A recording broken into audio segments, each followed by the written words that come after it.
ब्रह्मांड का एक अटल नियम है, कर्म लौट कर आता ही है। आप चाहें तो पर्वतों के पीछे छुप जाइए, आप चाहें तो महासागरों की गहराई में उतर जाइए, परंतु कर्म का चक्र आपको ढूंढ लेगा।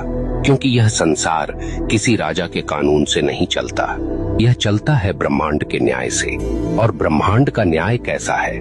निर्दयी, निष्पक्ष और बिल्कुल सटीक। यह न तो रिश्वत लेता है, न पक्षपात करता है। जिसने जैसा बोया है वैसे ही काटना है। अक्सर लोग पूछते हैं, अगर कर्म इतना ही शक्तिशाली है तो क्या प्रार्थना, तपस्या या दान इसे बदल सकते हैं? सुनिए, प्रार्थना से आपका हृदय शुद्ध हो सकता है, तपस्या से आपका मन स्थिर हो सकता है, दान से आपके कर्मों में प्रकाश जुड़ सकता है, परंतु जो किया है उसका फल भुगते बिना कोई विकल्प नहीं।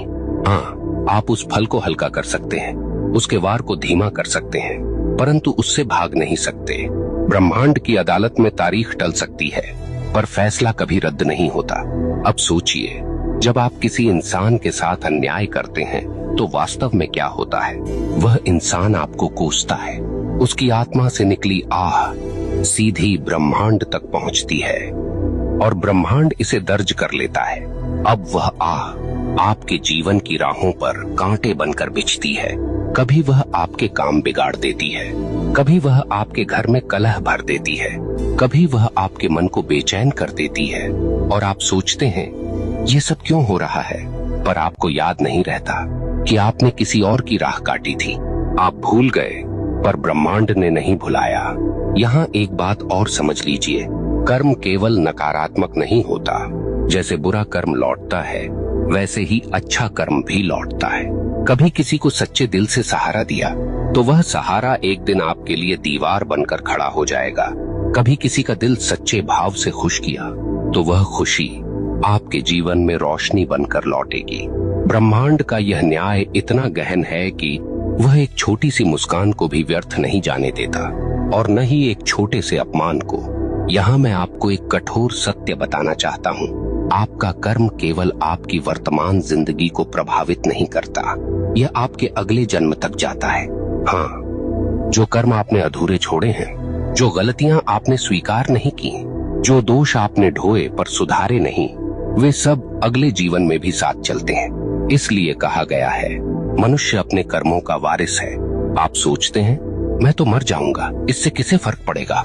परंतु मरने से कर्म का खाता बंद नहीं होता। आपके शरीर का अंत होता है, पर आपकी आत्मा वही सब लेकर आगे बढ़ती है। ब्रह्मांड तब तक चैन नहीं लेता जब तक आपको आपके कर्मों का फल न दिला दे। अब आपसे एक प्रश्न पूछता हूँ, क्या आपने कभी देखा है कि कोई बच्चा जन्म लेते ही संघर्ष में होता है और कोई जन्म लेते ही वैभव में? क्या आपने कभी सोचा है क्यों कोई अपंग पैदा होता है और क्यों कोई जन्म से ही स्वस्थ और बलवान? क्यों कोई भूख में जन्म लेता है और क्यों कोई सोने की थाली लेकर? यह सब संयोग नहीं, यह सब कर्म का लेखा है। ब्रह्मांड किसी को बिना कारण दुख या सुख नहीं देता।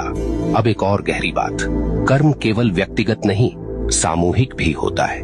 कभी आपने देखा है कि किसी पूरे समाज पर विपत्ति आती है, पूरा नगर डूब जाता है, पूरा गांव अकाल झेलता है, कभी कभी पूरे राष्ट्र पर संकट आता है। क्यों?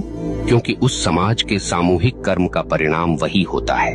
अगर लोग सामूहिक रूप से अन्याय करें, सामूहिक रूप से भ्रष्टाचार करें, सामूहिक रूप से निर्दोषों को सताएं, तो उसका फल सबको भुगतना पड़ता है।